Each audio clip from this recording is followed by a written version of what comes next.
Today's video is basically to touch on the sport of tennis. I am a tennis player, have played tennis since high school, played #1 college singles and doubles, assistant coach, like volunteer coach after college and when I was in grad school, and now I assistant coach for my university, as well as I direct a nonprofit tennis organization. I work for a nonprofit tennis organization where I create programs for youth ages 5 to 17. So tennis is all around me each and every day, and it's something that I love. I've grown to love, and I like to share my opinions about tennis to everyone, hence this video. Um, so a question I've come across a lot lately is mostly from the college players, well, actually not just college players, players overall, and that is, why is it that, well, a lot of people say, why is it that I sometimes lose to my opponents when I know that I'm better than those people, or I'm better than that person.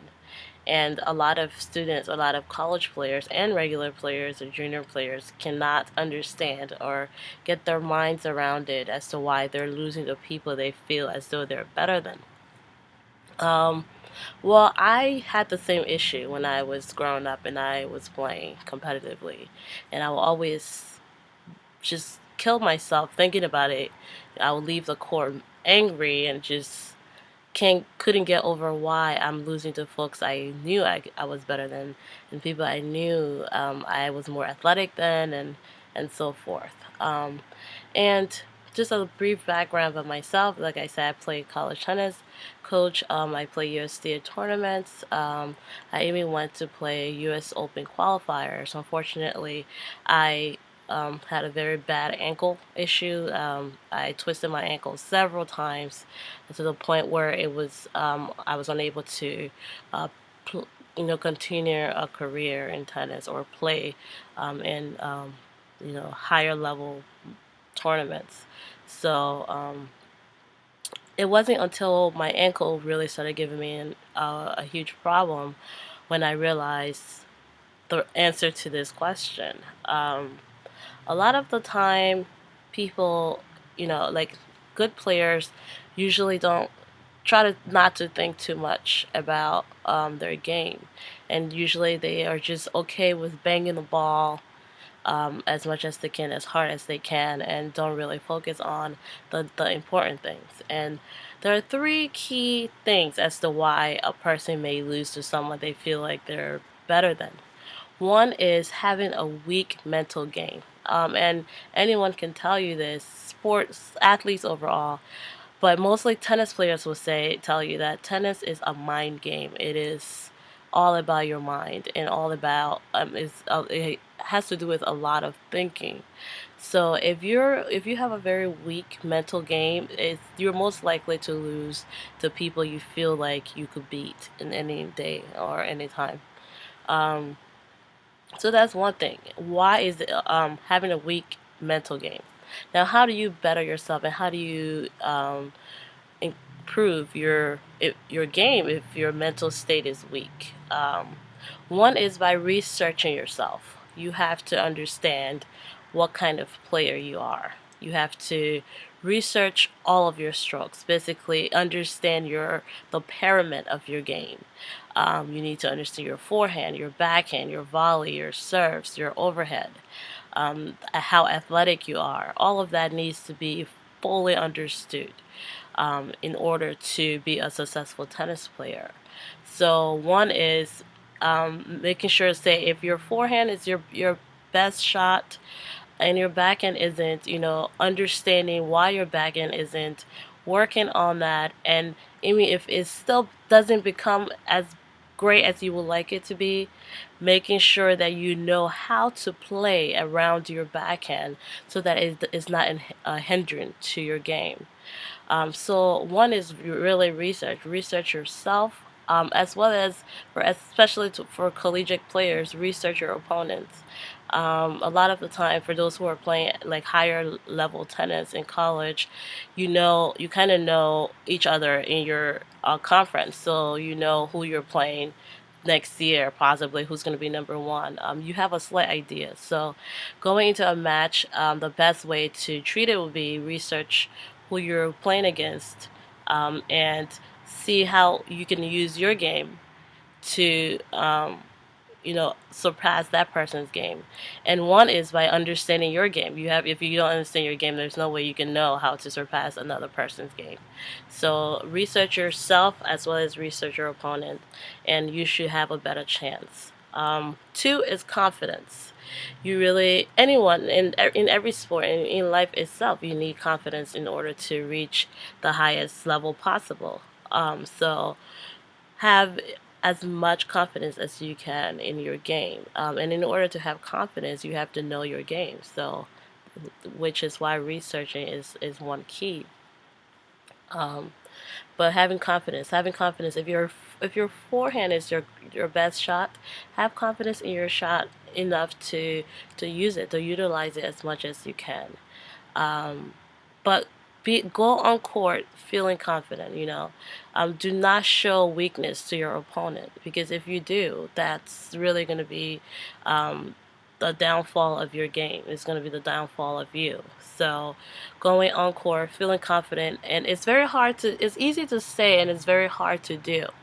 Especially if you're struggling on court, it's hard to show confidence. It is very easy to lash out and start screaming and start yelling at yourself and complaining on court, and showing the weakest part of yourself to your opponent. It's very easy to do that than to keep your composure. But that's something you work on prior to your match. You work on your inner self, you work on your confidence. And that should give you a better result as well. And the third thing is taking risk. In every match, one has to take risk.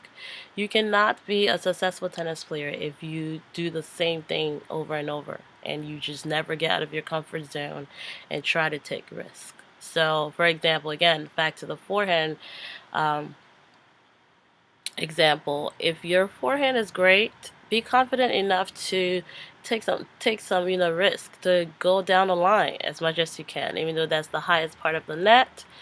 But if you have confidence and you understand your forehand and you understand your game, it's easy. It won't be as hard to implement it on court.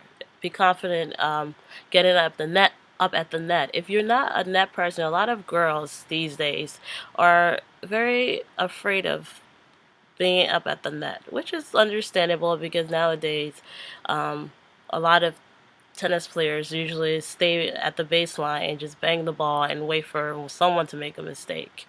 But you have to have a diverse game in order to become a successful player. So my suggestion would be, if you're not a great net person, work on it. And most likely your opponent, especially in like the lower division schools like D3, D2 schools, most likely your opponent may be very similar to you. Your opponent may not have a good net game either. So if you diversify your game, it's easier for you to be, more successful than that person. So do what you can. If you're not comfortable, try your best and do maybe one or two. Come up one or two times. That alone can show confidence. Even if you're not 100%, that alone can show something different to your opponent, to take that person out of their comfort zone and have them make the mistake instead of you. So those are the three key things that one need in order to be a successful player. And the first one, as I said, having a good mental game is really crucial to anyone, because that really is at the top of your pyramid, and it flows downwards. So you should always leave the court feeling like you've done your best. You should not leave the court dry and meaty. You should always leave your heart on the court And if you do so, if you research your game, you show confidence, you have composure on court, and you take some risk, you won't leave the court feeling like a loser or feeling like you're underprepared. You will most likely leave the court victorious. And yeah, so you just definitely have to work hard and put in the time, put in the effort. And I've come across some players who will say, I'm the best player on this team, and that means I don't have much of a competition, so therefore I'm not prepared for my matches. But really, it's up to you. You're the only one on court.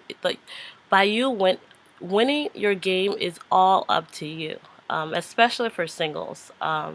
Doubles, yeah, you have somebody else to help you, and you have to be able to communicate and have a good connection. However, singles, you're the only one there. You're the only one who you hold your future basically in that match. So you have to put in the work. And if you're the best player on your team and you feel like you don't have um, as much of a competition during practices, maybe go to your coach and get extra work done. Maybe play, if you're on the girls team, maybe play with the boys team and see how much practice you can get from them, or maybe practice on your own. But overall, I mean, if you practice like 20 times a week, and your mental game is not good, there is a good chance that you're not going to win, regardless of how great you can hit shots. Because strategy is very important, and being composed and knowing how to strategize and how to implement certain skills on court makes a big difference. So.